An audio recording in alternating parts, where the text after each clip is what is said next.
राम राम मेरे साथियों और सभी साथियों को मेरा प्यार भरा नमस्कार।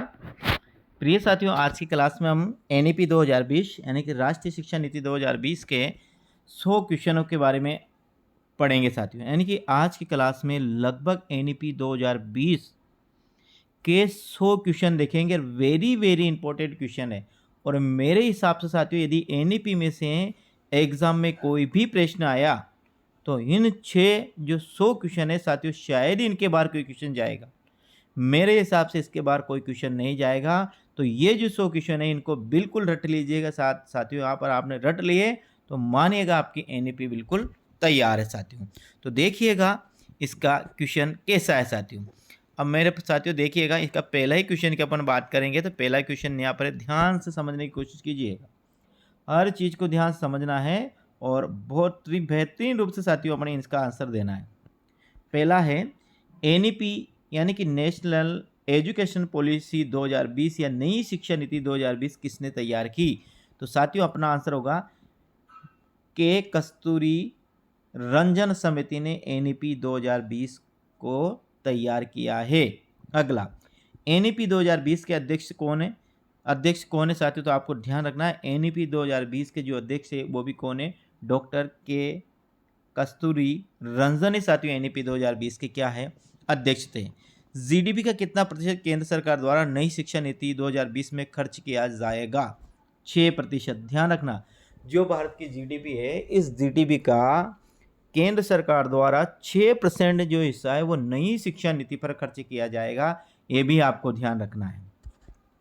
आगे हम बात करते हैं साथियों। देखिए, पाठ्यक्रम को छात्रों के संज्ञानात्मक विकास के अनुसार 4 चरणों में विभाजित किया गया है। इसका सही अनुक्रम क्या है? तो देखिए, मूलभूत चरण, प्रारंभिक चरण, मध्यम चरण और माध्यमिक चरण, इन 4 चरणों में विभाजित किया गया है। पाठ्यक्रम को छात्रों के संज्ञानात्मक विकास के अनुसार 4 चरणों में विभाजित किया गया है। इसका सही अनुक्रम क्या है? तो मूल चरण, प्रारंभिक चरण, मध्यम चरण और माध्यमिक चरण में इसे विभाजित किया गया है मेरे प्रिय साथियों। आगे देखिए, अगला प्रश्न है अपना, देखिए 5वां, शिक्षा नीति 2020 में 10+2 शिक्षा का नया पैटर्न क्या है? तो आपको आंसर ध्यान में रखना है। इसका नया पैटर्न है 5+3+3+4। ये इसका नया पैटर्न है, ये आपको ध्यान में रखना है साथियों। छठा, नई शिक्षा नीति 2020 में मानव संसाधन विकास मंत्रालय को क्या नाम दिया गया है? शिक्षा मंत्रालय नाम दिया गया है। यानी जिसे नई शिक्षा नीति 2020 था, जिसका पुराना नाम था मानव संसाधन विकास मंत्रालय, को नया नाम दिया गया। को क्या नाम दिया गया? उसे शिक्षा मंत्रालय नाम दिया गया है साथियों। नई शिक्षा नीति 2020 में पहले 5 साल को कौन सी अवस्था कहा जाता है?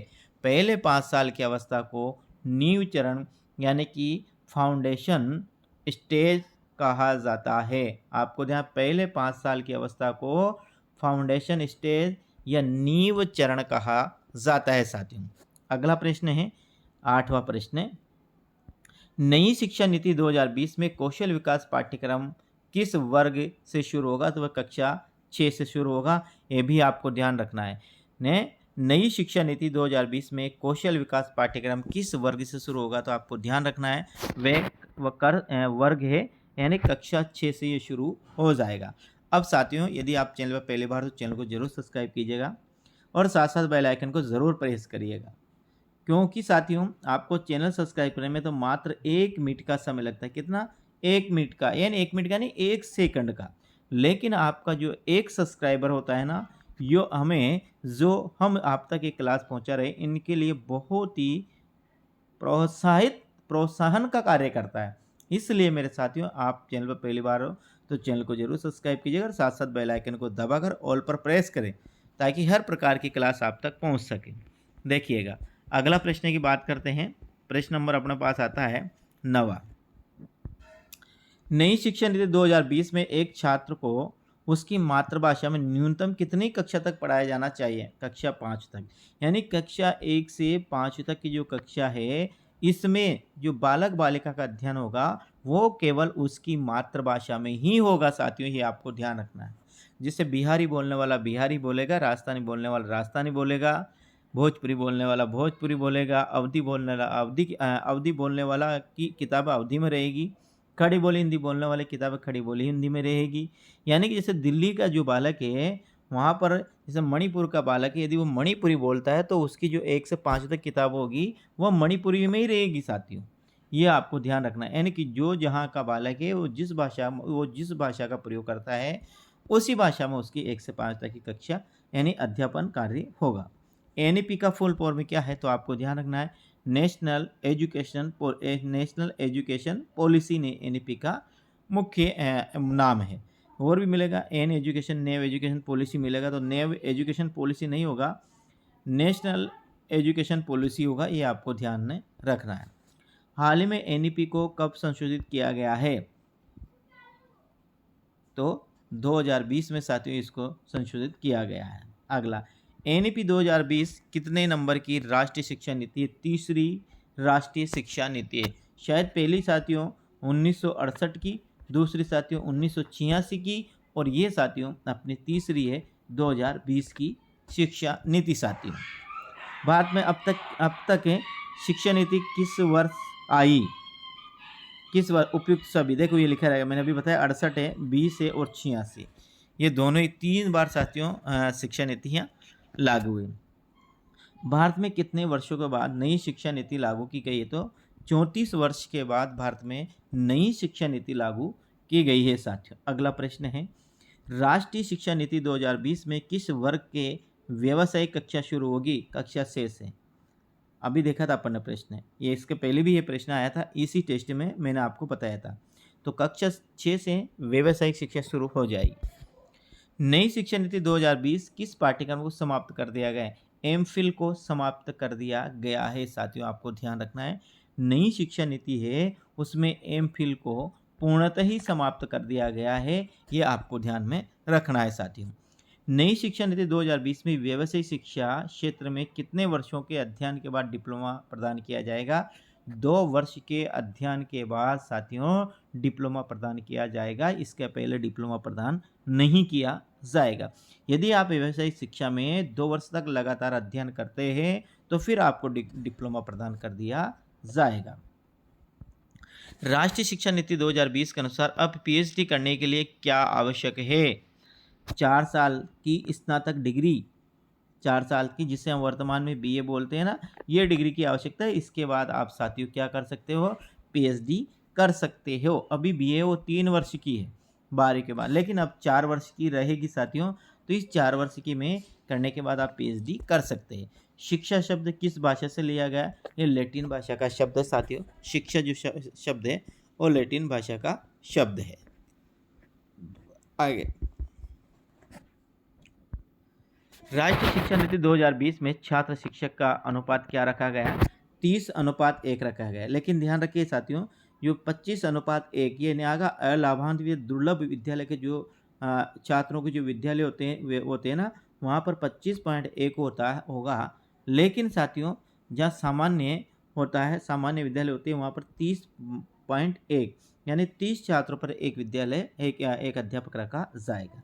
राष्ट्रीय शिक्षा नीति 2020 के अनुसार राष्ट्रीय मूल्यांकन केंद्र किसे बनाया गया है? राष्ट्रीय मूल्यांकन केंद्र किसके लिए बनाया गया है? तो ये बच्चों के लिए बनाया गया है। क्या राष्ट्रीय मूल्यांकन जो केंद्र है ये बच्चों के लिए है, नहीं कि शिक्षकों के लिए, माता पिताओं के लिए उपयुक्त कोई नहीं है, नहीं कि ये होगा बच्चों के लिए।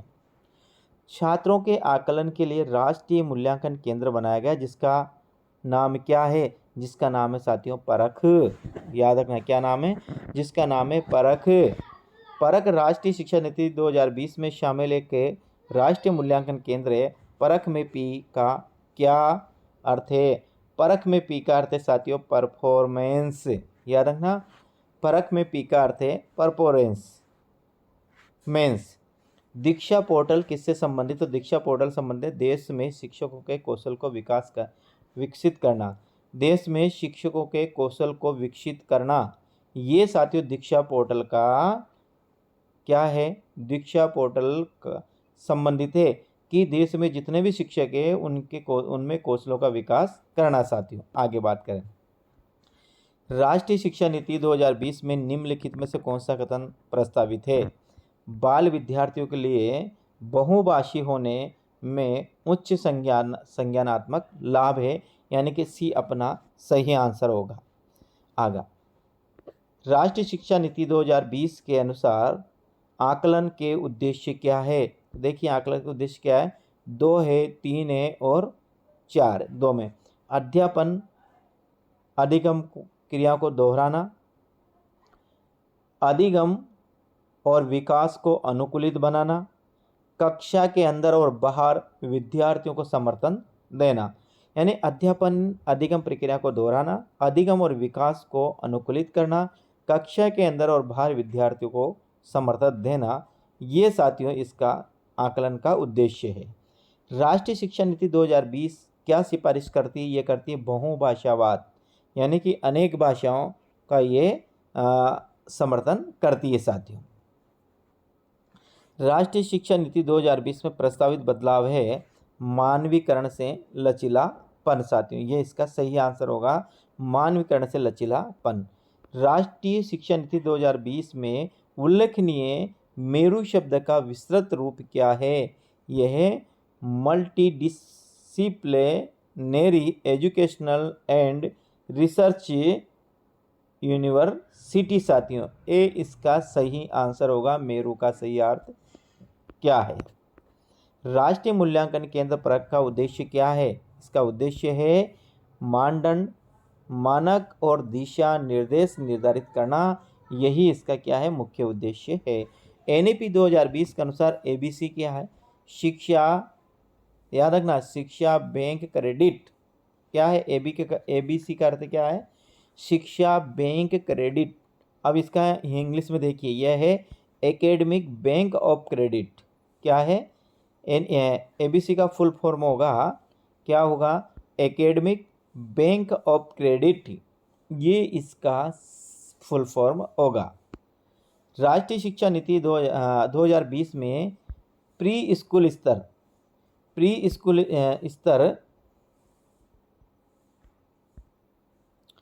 3 के लिए उपयोग की गई पारिभाषिक शब्दावली क्या है? वो है साथियों बाल वाटिका। यानी कि बच्चा सर्वप्रथम बाल वाटिका में पढ़ेगा। क्या शब्द है? बाल वाटिका। यार बाल विकास नहीं, बालवाड़ी नहीं, आंगनबाड़ी, क्या है? बाल वाटिका। साथियों राष्ट्रीय शिक्षा नीति 2020 में स्कूली शिक्षा के किस स्तर पर चरण में बच्चों के विकास के शिक्षण में न्यूनतम स्तर का उल्लेख है? प्राथमिक स्तर का। किस स्तर का उल्लेख है? प्राथमिक स्तर का। साथियों एक ध्यान रखिएगा, क्या लिखा हुआ है? राष्ट्रीय शिक्षा नीति 2020 में स्कूली शिक्षा के किस स्तर पर चरण में बच्चों को बीच शिक्षण के न्यूनतम स्तर का उल्लेख है? वह है साथियों प्राथमिक। क्या है? प्राथमिक। राष्ट्रीय शिक्षा नीति 2020 शुरुआती कक्षा में बच्चों को किस प्रकार के क्रियाकलाप के अवसर उसे जाने की बात करती है? सृजनात्मक, जिज्ञासात्मक, आयु एवं विकास के अनुरूप। अगला प्रश्न है 36, राष्ट्रीय शिक्षा नीति द्वारा अनुशासित स्कूली शिक्षा की संरचना क्या है? तो वह साथियों 5+3+3+4, ये चीज़ें आपको ध्यान में रखनी है। सामाजिक आर्थिक रूप से वंचित समूह के छात्रों का अवधारण सुनिश्चित करने के लिए राष्ट्रीय शिक्षा नीति द्वारा 2020 प्रस्तावित है कि पाठ्यचर्या और शिक्षा शास्त्र संलग्न है और संवर्धित हो, ऐसा है। साथियों राष्ट्रीय शिक्षा नीति 2020 में निम्न में से कौन सा कथन प्रस्तावित है? बाल विद्यार्थियों के लिए बहुभाषी होने के उच्च संज्ञानात्मक लाभ है। 38 का उत्तर होगा सी। साथियों आगे हम बात करते हैं। राष्ट्रीय शिक्षा नीति 2020 पूरे देश के लिए प्राथमिक स्तर पर किस भाषा को निर्देशित करने के माध्यम से प्रस्तावित करती है? तो वह है डी, यानी कि मातृभाषा या घर की भाषा। यानी जो अपने माता पिता से या परिवार से हम जिस भाषा का ग्रहण करते हैं वह हमारी मातृभाषा कहलाती है साथियों। राष्ट्रीय शिक्षा नीति 2020 के अनुसार मूल्यांकन का उद्देश्य क्या है? बच्चों को सीखने की प्रक्रिया में मदद करना ही मूल्यांकन है। ध्यान रखना, बच्चों को सीखने की प्रक्रिया में मदद करना ही मूल्यांकन का अर्थ है। एक मिशन मोड में देश यूनिवर्सल एलिमेंट्री एजुकेशनल प्राप्त करने के लिए भारत सरकार का व्यापक और एकीकृत फ्लैगशिप कार्यक्रम क्या है साथियों? तो यहाँ पर आंसर आएगा शिक्षा की राष्ट्रीय नीति 1986। राष्ट्रीय शिक्षा नीति 2020 के अनुसार शिक्षा कैसी हो? ए 1, 3 और 5 समस्या समाधान पर केंद्रित हो। पहला, केवल पूर्व निर्धारित विषय वस्तु पर केंद्रित होनी चाहिए। तीसरा, अधिगमकर्ता में समालोचना चिंतन का विकास करना चाहिए। अन्वेषण निर्धारित और खोज आधारित होना चाहिए। यानी कि साथियों ये नहीं होगी कि समस्या समाधान पर केंद्रित होना, ये नहीं है। बाकी 1 है, 3 है और 1 क्या है? 4 है साथियों। आगे हम बात करते हैं। राष्ट्रीय शिक्षा नीति 2020 में प्रस्तावित बदलाव है मानवीकरण से लचीलेपन। राष्ट्रीय शिक्षा नीति 2020 बहुभाषीयता क्या है को कक्षा में पूंजी के रूप में देखती है। बहुभाषीयता क्या कक्षा में पूंजी के रूप में देखती है। आगे बात करते हैं। राष्ट्रीय शिक्षा नीति 2020 सामाजिक आर्थिक रूप से वंचित समुदायों से आने वाले विद्यार्थियों के अवधारणा के लिए क्या प्रस्तावित करती है? संदर्भित एवं अर्थपूर्ण पाठ्यचर्या। संदर्भित एवं अर्थपूर्ण पाठ्यचर्या प्रस्तावित करती है साथियों। राष्ट्रीय शिक्षा नीति 2020 में प्रस्तावित समग्र 360 डिग्री बहुआयामी उन्नति का पत्र को क्या दर्शाना चाहिए? विद्यार्थियों की संज्ञानात्मक, भावात्मक या मनोगत्यात्मक आयामों के प्रति। संज्ञानात्मक, भावात्मक और मनोगत्यात्मक आयामों के प्रति साथ ही साथियों मेरे इस चैनल पर आरपीएससी फर्स्ट और आरपीएससी सेकंड यानी कि हिंदी साहित्य का संपूर्ण इतिहास बिल्कुल निःशुल्क पढ़ाया जा रहा है। अभी गोल्डन टेस्ट सीरीज चल रही है, तो आप first grade, second grade, PGT या फिर साथियों यूजीसी नेट की तैयारी कर रहे हो, एमपी वर्ग 1, एमपी वर्ग 2, तो निश्चित रूप से चैनल को सब्सक्राइब किया। आपको बेहतरीन रूप से संपूर्ण हिंदी साहित्य पढ़ाया जा रहा है।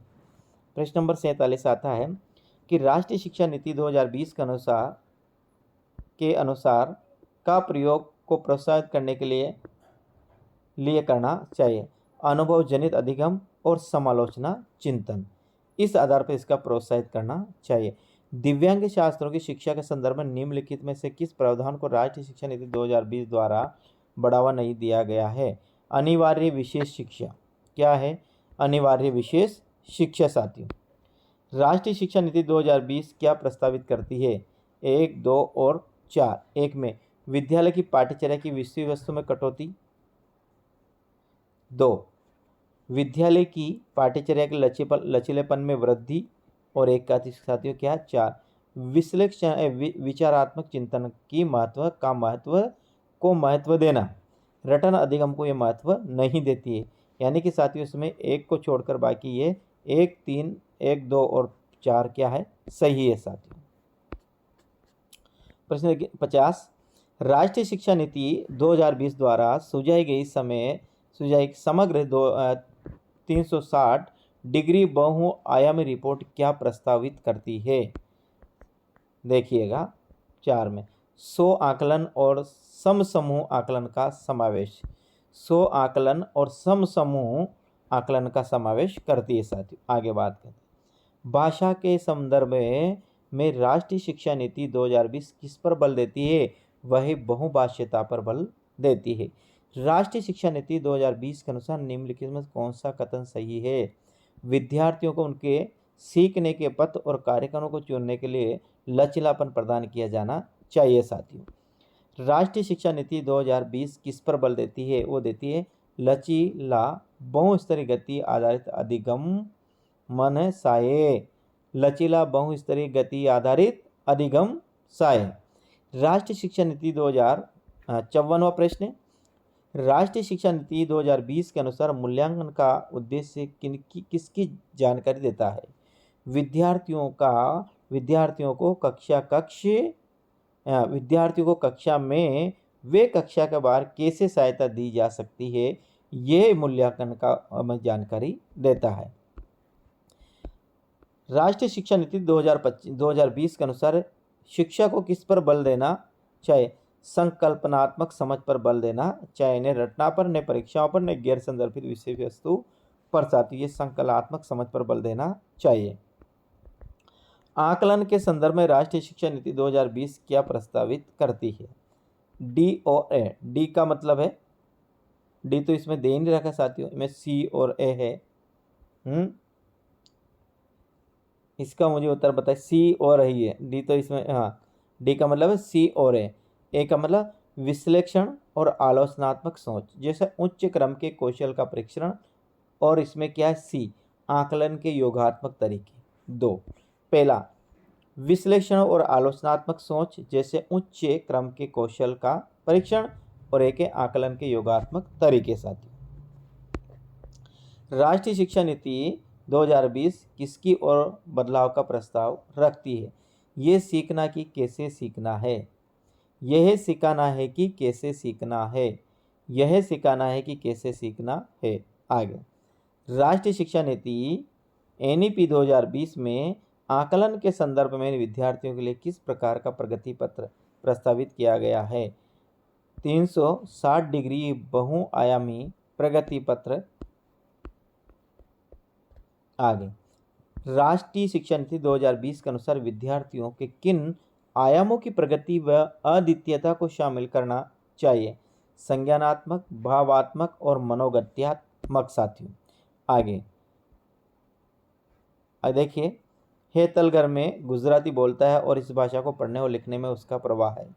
उसके विद्यालय में निर्देश का माध्यम हिंदी है, वह यह भाषा नहीं जानती है। राष्ट्रीय शिक्षा नीति 2020 के अनुसार इस स्थिति में विद्यालय को क्या करना चाहिए? देखिए, बहुभाषावाद की संस्कृति सर्जित करने के लिए सभी बच्चों को एक दूसरे की मातृभाषा का सम्मान करने के लिए कहना चाहिए कि सभी अपनी अपनी मातृभाषा यानी एक दूसरे की मातृभाषा को सम्मान दे। साथियों, राष्ट्रीय शिक्षा नीति 2020 सुझाती है कि कक्षा के अधिगम को पाठ्यपुस्तकों तक सीमित करने के बजाय अधिगम और शिक्षा, खोजबीन और समालोचनात्मक निबंध के विकास पर ध्यान केंद्रित होनी चाहिए। खोजबीन और समालोचनात्मक चिंतन के विकास पर केंद्रित होना चाहिए। साथियों, राष्ट्रीय शिक्षा नीति 2020 किस पर बल देती है? वो देती है संप्रत्ययी समझ पर बल देती है। साथियों, आगे, राष्ट्रीय शिक्षा नीति 2020 बच्चों के मूल्यांकन के लिए और के समावेश को प्रस्तावित करती है? समूह कार्य, स्व आकलन पर। राष्ट्रीय शिक्षा नीति 2020 में निम्नलिखित में कौन सा प्रावधान नहीं सुझाया गया है? बच्चों के विकास को बढ़ावा देने के लिए अध्यापकों को इनाम और दंड को इस्तेमाल करना चाहिए, इसका सुझाव नहीं दिया गया है। जबकि प्रत्येक विद्यार्थी को विशिष्ट क्षमता और पहचान और बढ़ावा देना महत्वपूर्ण है, बिल्कुल सही है। रट्टा मारकर सीखने और परीक्षाओं के लिए सीखने के बजाय संज्ञानात्मक समझ पर बल देना चाहिए, बिल्कुल सही है। सृजनात्मक पर्याप्त ध्यान देना चाहिए और तार्किक निर्णय करने और नवाचारिता के प्रोत्साहन करने के लिए विवेचनात्मक चिंतन को बढ़ावा देना चाहिए। आगे, बच्चों के राष्ट्रीय शिक्षा नीति 2020 किस पर जोर देती है? वो देती है पाठ्यचर्या के लचीलापन पर जोर देती है कि अपना पाठ्यक्रम लचीला हो ताकि समय अनुसार इसमें परिवर्तन किया जा सके। राष्ट्रीय शिक्षा नीति 2020 के अनुसार विद्यार्थियों का रिपोर्ट कार्ड जो अभिभावकों को दिया जाएगा वह विद्यार्थी की प्रगति व विशिष्टता को प्रतिबिंब करे। विद्यार्थियों की प्रगति व विशिष्टता को प्रतिबिंब करे, ऐसा रिपोर्ट कार्ड उनको उपलब्ध कराया जाए। राष्ट्रीय शिक्षा नीति 2020 शास्त्रीय भाषाओं के अध्ययन की सिफारिश के रूप में करती है। एक अतिरिक्त विषय के रूप में यह शास्त्रीय भाषाओं के अध्ययन की भी सिफारिश करती है। राष्ट्रीय शिक्षा नीति 2020 ये प्रस्ताव करती है कि प्राथमिक कक्षा के बच्चों को उनके घर की या स्थानीय भाषा में पढ़ाना चाहिए। क्या? प्राथमिक कक्षा के बच्चों को उनके घर की या स्थानीय भाषा में पढ़ाना चाहिए, ये नीति यह कहती है। राष्ट्रीय शिक्षा नीति 2020 के अनुसार आकलन के लिए अंतर्निहित सिद्धांत क्या होना चाहिए? सभी विद्यार्थियों के लिए उनका सीखने और विकास का अनुकूल करना चाहिए। सभी विद्यार्थियों के लिए उसका सीखने और विकास का अनुकूलन करना चाहिए साथियों। भारतीय संसद ने दिव्यांग व्यक्तियों के लिए निम्नलिखित में से कौन सा कानून हाल ही में पारित किया है?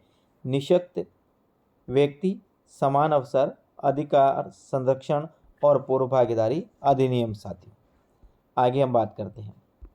राष्ट्रीय शिक्षा नीति 2020 एनईपी में प्रस्तावित कथनों में से निम्न में से कौन सा कथन सही नहीं है? यानी कि एनईपी 2020 रचनात्मक मूल्यांकन से योगात्मक मूल्यांकन की ओर परिवर्तन का प्रस्ताव रखती है साथियों, ऐसा नहीं है। एनईपी 2020 मूल्यांकन के लिए विभिन्न प्रकार की गतिविधियां और योजनाओं जैसे विधियों और योजनाएं जैसे कि समूह कार्य और भूमिका निर्वहन का प्रस्ताव रखती है। ये बिल्कुल सही है। एनईपी 2020 प्रस्तावित करती है शिक्षक द्वारा किए गए आकलन से अलग आकलन के अन्य मार्गों जैसे कि स्व आकलन तथा समूह आकलन को भी प्रस्तावित करना चाहिए।